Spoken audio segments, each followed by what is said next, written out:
Hello friends, GK गुरुजी अड्डा के YouTube platform पे मैं शैलेश आप सभी का हार्दिक स्वागत करता हूं।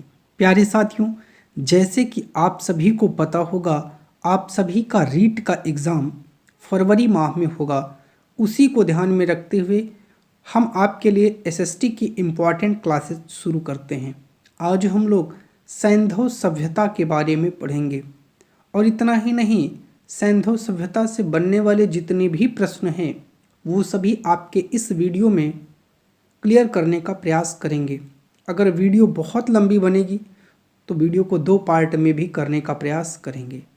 अगर आप लोग चैनल पर नए हैं तो सब्सक्राइब कर लीजिएगा, वीडियो को लाइक और अपने हर एक दोस्त भाई बहन तक ज़रूर इसको शेयर करिएगा।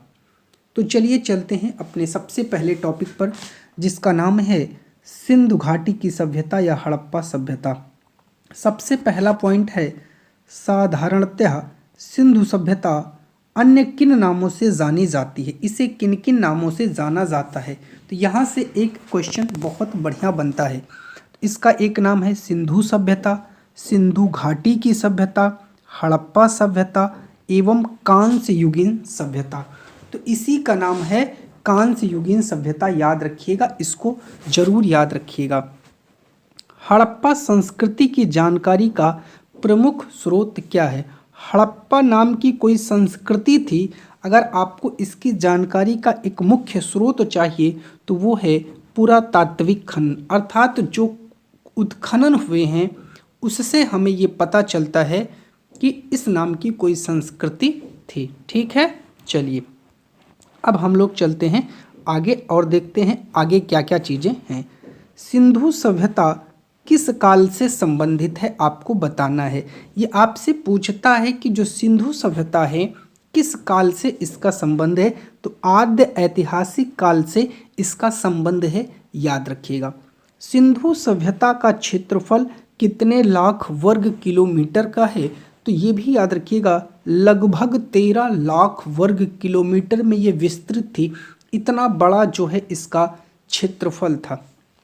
रेडियो कार्बन C14 द्वारा विश्लेषित सिंधु सभ्यता की सर्वाधिक मान्य तिथि क्या है आपको बताना है। लगभग 2300 ईसा पूर्व से 1700 ईसा पूर्व के आसपास जो है इसकी जो है डेट जो है वो माना जाता है, या तिथि जो है वो माना जाता है। ठीक है, चलिए आगे बात करते हैं। विभिन्न स्थलों से प्राप्त असंशोधित रेडियो कार्बन 14 के आधार पर हड़प्पा संस्कृति, आरंभिक हड़प्पा जो सभ्यता है उसका समय 3200 से 2600 ईसा पूर्व, नगरीय हड़प्पा सभ्यता 2600 से 1900 ईसा पूर्व, उत्तर हड़प्पा सभ्यता 1900 से 1300 ईसा पूर्व के आसपास मानी जाती है। हड़प्पा सभ्यता की आकृति कैसी है?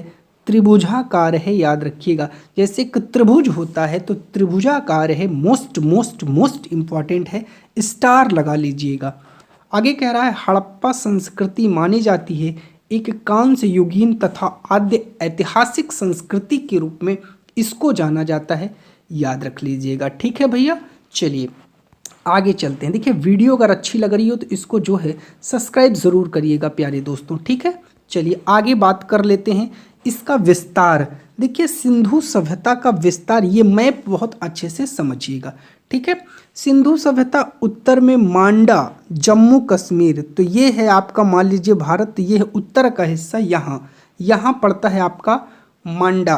तो उत्तर में जो है ये जम्मू कश्मीर के मांडा, दक्षिण में ये जो है आपका महाराष्ट्र का जो हिस्सा पड़ता है, ये वाला हिस्सा, तो महाराष्ट्र के दैमाबाद। ठीक है, पूर्व की बात करें तो मेरठ, आलमगीरपुर उत्तर प्रदेश में, और पश्चिम में सुतका गैंडोर, मकरान तट प्रदेश जिसको कहा जाता है। याद रखिएगा, इसकी अगर पूछा जाए उत्तर से दक्षिण लंबाई कितनी है तो 1400 किलोमीटर ये सभ्यता लंबी थी, और पूरब से पश्चिम तो 1600 किलोमीटर जो है इसकी जो है लंबाई मानी जाती है। याद रखिएगा। ठीक है, चलिए आगे चलते हैं और आगे बात करते हैं कुछ इम्पॉर्टेंट चीज़ों की। चलिए, विभिन्न विद्वानों के द्वारा निर्धारित सिंधु सभ्यता की तिथियां क्या क्या हैं? जॉन मार्शल ने बताया है कि 3250 से 2750 ईसा पूर्व। अर्नेस्ट मैके ने कहा 2800 ईसा से 2500 ईसा पूर्व। माधो स्वरूप वत्स ने कहा 3500 ईसा पूर्व से 2700 ईसा पूर्व। सीजे गैड ने कहा 2350 से 1700। मार्टिमर व्हीलर ने कहा 2500 से 1500 ईसा पूर्व। फेयर सर्विस ने 2000 से 1500 ईसा पूर्व इसकी तिथियों का अंकन किया है। ठीक है, चलिए अब चलते हैं हम लोग आगे। ठीक है, और देखते हैं आगे क्या चीजें हमारे लिए और इम्पॉर्टेंट इस चैप्टर में हैं। दोस्तों, अगला टॉपिक जो हमारे लिए बहुत ज़्यादा इम्पॉर्टेंट है, उस टॉपिक का आपका नाम है, याद रख लीजिएगा, उसका नाम है सैंधव स्थल की खोज एवं नगर नियोजन। हड़प्पा सभ्यता की खोज किस वर्ष हुई थी? 1921 ईस्वी में हुई थी। मोस्ट इम्पॉर्टेंट है। मोहनजोदड़ो एवं हड़प्पा की पुरातात्विक खुदाई जब हो रही थी तो उसके प्रभारी थे जॉन मार्शल। ठीक है, सर जॉन मार्शल, याद रखिएगा। आगे बात करते हैं, सिंधु सभ्यता को खोज निकालने में किन भारतीय पुरातत्वविदों का विशेष योगदान रहा? राखला दास बनर्जी और दयाराम साहनी। ठीक है सर जी, मैं इसको भूल जाता हूँ। तो राम ने अपने दास से कहा चलो सिंधु को खोजो, ऐसे याद रख लीजिएगा, याद हो जाएगा। ठीक है, चलिए आगे बात करते हैं। ठीक है, हड़प्पा के विशाल टीलों की ओर सर्वप्रथम किस पुरातात्विद का ध्यान आकृष्ट हुआ था? चार्ल्स मैसन। 1826 ईस्वी में सर्वप्रथम इनका ध्यान गया था। हड़प्पा का उत्खनन करने वाले प्रथम पुरातत्वविद जो इसके महत्व को नहीं समझ पाए थे वो थे ए कनिंघम। 1853 ईस्वी में। पूर्ण विकसित हड़प्पा सभ्यता लगभग कितनी शताब्दियों तक जीवित रही? 6 शताब्दियों तक जीवित रही, याद रखिएगा। हड़प्पा सभ्यता को सिंधु सभ्यता का नाम किस विद्वान ने दिया? सर जॉन मार्शल ने। जो हड़प्पा सभ्यता थी उस सभ्यता को सिंधु सभ्यता का नाम दिया सर जॉन मार्शल ने, याद रख लीजिए।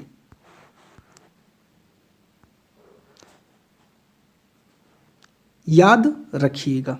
ठीक है, चलिए आगे बात करते हैं। हड़प्पा एवं मोहनजोदड़ो को एक विस्तृत साम्राज्य की जुड़वा राजधानी किस विद्वान ने कहा? स्टुअर्ट पिगट ने कहा था, याद रखिएगा। मोहनजोदड़ो को किस और एक नाम से जाना जाता है? मृतकों का टीला, इम्पॉर्टेंट है। मोहनजोदड़ो के किले व शहर की सबसे चौड़ी सड़क थी 7 व 11 मीटर की। ये कई बार कई एग्जामों में पूछा गया है। सिंधु सभ्यता की प्रकृति कैसी थी? एक नगरीय सभ्यता थी, जरूर याद रखिएगा, इंपॉर्टेंट लाइन है। ठीक है, चलिए सिंधु सभ्यता को हड़प्पा सभ्यता क्यों कहा जाता है? चलिए इसका जवाब जानते हैं। क्योंकि सबसे पहले खुदाई हड़प्पा नामक स्थान पर हुई थी, इसीलिए हम बार बार ये सोचते हैं कि क्यों इसको हड़प्पा कहेगी। जैसे इसके कई छोटे छोटे स्थान हैं। अब मान लीजिए कोई एक सभ्यता है, तो जिस स्थान को सबसे पहले खोजा गया, जहाँ सबसे पहले खुदाई हुई, उसी के आधार पर सबका नामकरण कर दिया गया। ठीक है, चलिए सिंधु घाटी सभ्यता को आर्यों से पूर्व रखे जाने का सबसे महत्वपूर्ण कारण क्या है बाबू? मृदभांड है। मृदभांड के आधार पर इनको रखा गया है, याद रखिएगा। ठीक है, चलिए आगे बात करते हैं विशेष तथ्य की। सिंधु घाटी की संस्कृति वैदिक सभ्यता से भिन्न थी। कैसे थी?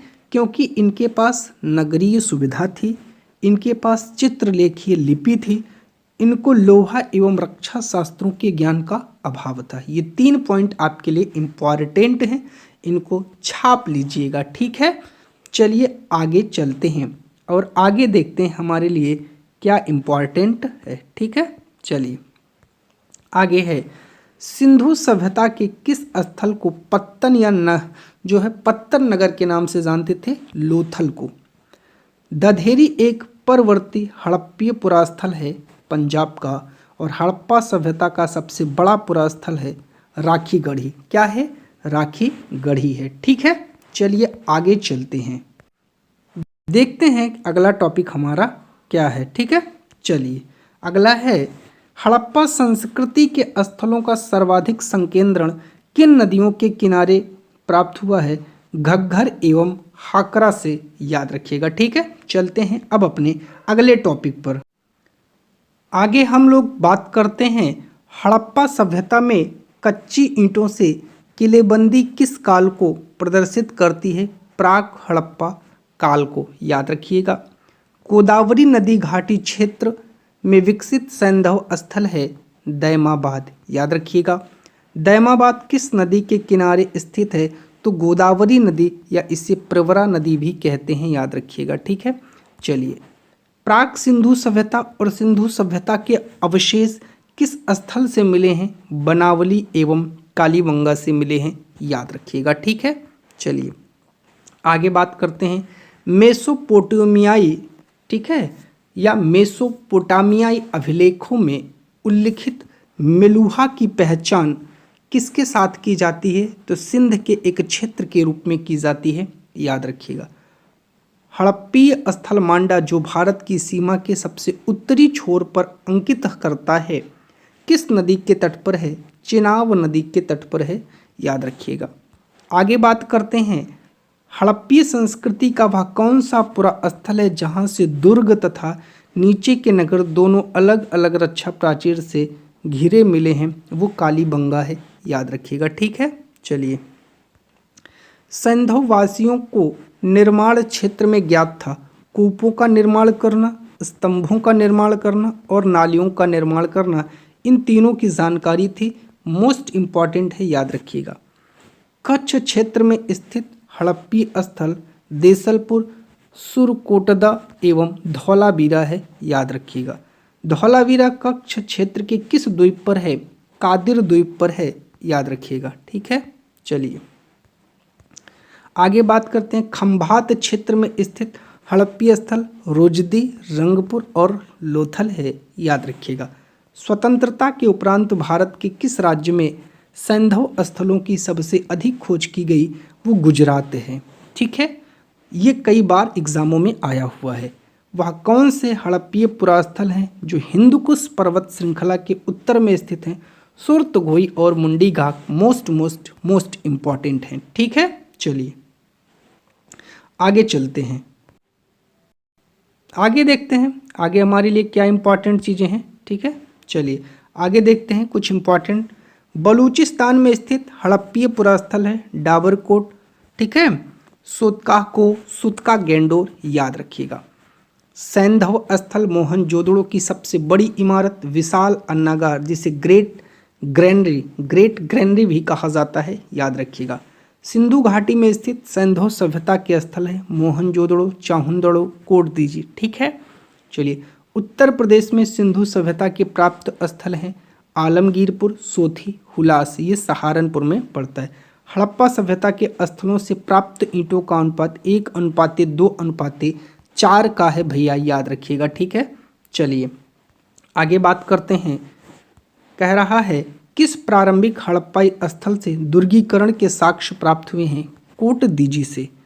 हड़प्पा शहरों का उत्तर से दक्षिण की ओर भौगोलिक अनुक्रम है हड़प्पा, कालीबंगा, मोहनजोदड़ो, लोथल। इसको जरूर याद रख लीजिएगा, ये भी बहुत इंपॉर्टेंट है।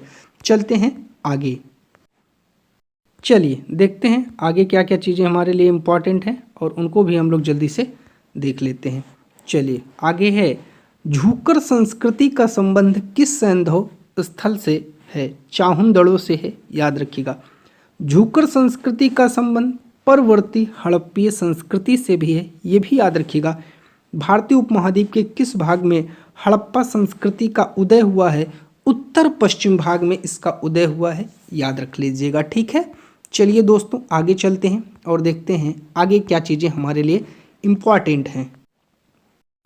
चलते हैं विशेष पर, कुछ इम्पॉर्टेंट चीज़ें हैं। सैंधव सभ्यता के नगरों की विशेषताएं कैसी थी? नगर योजना ग्रिड विन्यास पर आधारित थी। सड़कें एक दूसरे को समकोण पर काटती थी, मतलब ऐसे। ठीक है, यहाँ आपका समकोण, यहाँ समकोण, यहाँ समकोण, यहाँ समकोण। हड़प्पा, बनावली, चाहुंदड़ों के नगरों की योजना में ग्रिड विन्यास पद्धति दिखाई पड़ती थी। स्टार लगा लीजिएगा, मोस्ट मोस्ट मोस्ट इम्पॉर्टेंट है, ठीक है। चलिए, पाकिस्तान के चोलिस्तान के रेगिस्तान में सरस्वती नदी के शुष्क तल पर बड़ी संख्या में सैंधव स्थल को खोजने वाला विद्वान मोहम्मद रफीक मुगल है। सैंधव सभ्यता के सबसे पूर्वी स्थल आलमगीरपुर का उत्खनन कार्य किस विद्वान ने करवाया? यज्ञदत्त शर्मा ने करवाया 1950 में। हड़प्पा संस्कृति की पूर्वी सीमा थी आलमगीरपुर, उत्तर प्रदेश। सैंधव स्थल आलमगीरपुर मेरठ उत्तर प्रदेश किस नदी के किनारे है? हिंडन नदी के बाएं तट पर है, याद रखिएगा। किस हड़प्पाई स्थल से चिनाई के कार्य में तक्षित प्रस्तर का प्रयोग कच्ची ईंटों के साथ किया जाता था? धौलावीरा से। सिंधु सभ्यता के किस स्थल से मध्यनगर का प्रमाण प्राप्त होता है? धौलावीरा से। सिंधु सभ्यता के किस स्थल से गोदीवाड़ा का साक्ष्य मिला है? लोथल से। सिंधु सभ्यता चाहुंदड़ों के उत्खनन का कार्य निर्देशन किस विद्वान ने किया? J.H. मैके के द्वारा किया गया था, याद रखिएगा, ठीक है। चलिए आगे बात करते। राजस्थान के कालीबंगा और हरियाणा की बनावली हड़प्पा पूर्व अवस्था को कहते हैं चालकोलिथिक या ताम्र पाषाणिक। सिंधु सभ्यता का प्रसिद्ध नगर हड़प्पा किस नदी के तट पर है? रावी नदी के बाएं तट पर है, याद रखिएगा। हड़प्पा का वो कौन सा स्थल है जो दुर्गीकृत नहीं था? चाहुंदड़ो। इसके चारों ओर कोई भी दुर्ग नहीं था, ठीक है भैया। चलिए आगे हमारा जो अगला टॉपिक है ये भी आपके लिए बहुत इम्पॉर्टेंट होने वाला है, ठीक है। प्रस्तर मूर्तियाँ, मृण मूर्तियाँ, मोहरे और लिपियों से किस प्रकार के प्रश्न आपके एग्जाम में बन सकते हैं, आइए देखते हैं, ठीक है। हड़प्पा सभ्यता में बहुतायत मात्रा में मुद्राओं का निर्माण किया गया सिलखड़ी पर। सिंधु सभ्यता की मोहरों पर किस पशु का अंकन नहीं है? तो गाय एवं घोड़ा का अंकन नहीं है। सिंधु सभ्यता की मोहरों एवं टेराकोटा की कलाकृतियों पर किन पशुओं का अंकन है? तो अंकन किसका नहीं है ये याद रखिएगा। तो ये गाय एवं घोड़ा का अंकन नहीं है, लेकिन एक श्रृंगी, ठीक है, एक श्रृंगी पशु का अंकन है। हाथी का है, गैंडा का है, हिरण का है, बाघ है, भेड़ का है, याद रखिएगा, ठीक है। चलिए, सिंधु सभ्यता में मिट्टी के बर्तनों को सामान्यतः किस रंग से रंगा जाता था या उस पर प्रयोग किया जाता था? तो लाल रंग का। सिंधु सभ्यता के निवासियों की सभ्यता के जाने के मूल स्रोत क्या हैं? जानने के मूल स्रोत जो है मोहरे हैं, याद रखिएगा, ठीक है। चलिए आगे देख लेते हैं कुछ और चीज़ें जो हमारे लिए इम्पॉर्टेंट हैं, ठीक है। चलिए आगे है आपका सिंधु सभ्यता में किस धातु की जानकारी मिलती है? तो तांबे की जानकारी मिलती है। सिंधु सभ्यता के किस स्थल से हड़प्पा लिपि में बहुत बड़े बड़े अक्षरों में लिखा हुआ एक अभिलेख प्राप्त हुआ है? धौलावीरा से, ठीक है। चलिए आगे चलते हैं, बात करते हैं आगे। सिंधु सभ्यता में माप तौल का क्या अनुपात था? तो एक बाइनरी पद्धति थी, एक दशमलव पद्धति, दोनों का आपको जानकारी यहाँ दिया गया है। सिंधु सभ्यता का कौन सा स्थल मुहलों के जो मुहर हैं उसके निर्माण के लिए प्रसिद्ध है? चाहुंदड़ो। सिंधु सभ्यता के स्थल मोहनजोदड़ो से प्राप्त मुहर पर किन पशुओं के चित्र मिले हैं? व्याघ्र के, गैंडा के, भैंसा के, हाथी के। सिंधु सभ्यता में सामान्य घरेलू बर्तन किसके बने होते थे? मिट्टी के अच्छी तरह पकाए गए चित्रात्मक बर्तन होते थे, याद रखिएगा, ठीक है। चलिए आगे बात करते हैं। परवर्ती हड़प्पा काल में पुरा सामग्रियों के साथ चित्रित धूसर पात्र परंपरा के अवशेष मिले हैं भगवानपुरा से। सिंधु सभ्यता की लिपि की जानकारी प्राप्त होती है मोहरों से। किस सैंधव स्थल से मिट्टी की प्राचीन कालीन 274 मोहरें उत्खनन से मिले हैं? गनेरी वॉल से। किस सैंधव स्थल से ताम्र रथ का साक्ष्य मिला है? दैमाबाद से। हड़प्पा संस्कृति में किस प्रकार की मोहरें सर्वाधिक थी? चौकोर या वर्गाकार आकार की, याद रखिएगा, ठीक है। चलिए किस सैंधव स्थल से पकी ईंट के पैमाना का साक्ष्य मिला है? कालीबंगा से। हड़प्पा सभ्यता में पकी ईंट की मूर्तियों का निर्माण किस विधि के द्वारा किया जाता था? चिकोटी पद्धति से। भारतीय टेराकोटा क्यों प्रसिद्ध है? जन सामान्य की भारतीय संस्कृति एवं जीवन के बारे में महत्वपूर्ण सामग्री प्रदान करता है। सैंधव स्थलों से प्राप्त मुद्राओं में सर्वाधिक प्रचलित मुद्रा एक श्रृंगी पशु की थी, याद रखिएगा। सैंधव लिपि के प्राचीनतम नमूने का साक्ष्य 1853 में मिला। हड़प्पा लिपि की खोज 1853 में हुई। हड़प्पा लिपि कैसी थी? चित्रात्मक या पिक्टोग्राफ भी कहीं कहीं आपको लिखा हुआ मिल जाता है। आगे बात करते हैं हड़प्पाई चित्रलेख लिपि में कुल कितने अक्षर समूहों की जानकारी है। 250 से 400 तक। मुहरों के अतिरिक्त हड़प्पन लिपि के नमूने मृद भांडों पर मिले हैं। सिंधु लिपि को बाएं से दाएं पढ़ने एवं उसे तमिल भाषा में परिवर्तित करने वाले विद्वान रेवरेंड हैरस हैं। ठीक है, चलिए आगे बात करते हैं। मनके बनाने वाली कार्यशाला किस हड़प्पा स्थल पर पाई गई। बनावली एवं राजस्थान लोथल से। हड़प्पावासियों द्वारा निर्मित मृण मूर्तियों के विषय में खिलौने, ठीक है, पूजार्पित पशु, मानव आकृतियाँ मिलती हैं। दोस्तों आज इसी टॉपिक तक हम लोग जो है अपनी इस वीडियो को ले चलेंगे। अगला जो टॉपिक रहेगा आर्थिक एवं धार्मिक जीवन, इसके बारे में जो आपको जानकारी मिलेगी वो कल के वीडियो में मिलेगी। आप लोग ये कमेंट करके ज़रूर बताइए ये जो वीडियो है ना ये आपको कैसी लगी। क्या इस वीडियो को कंटिन्यू किया जाए, क्या इस सीरीज़ को कंटिन्यू किया जाए। अगर आप सभी को अच्छा लगा हो तो ज़रूर ज़्यादा से ज़्यादा कमेंट करिएगा, फिर हम इस सीरीज़ को आगे बढ़ाते हैं। चैनल पर जुड़ने के लिए आप सभी का बहुत बहुत धन्यवाद।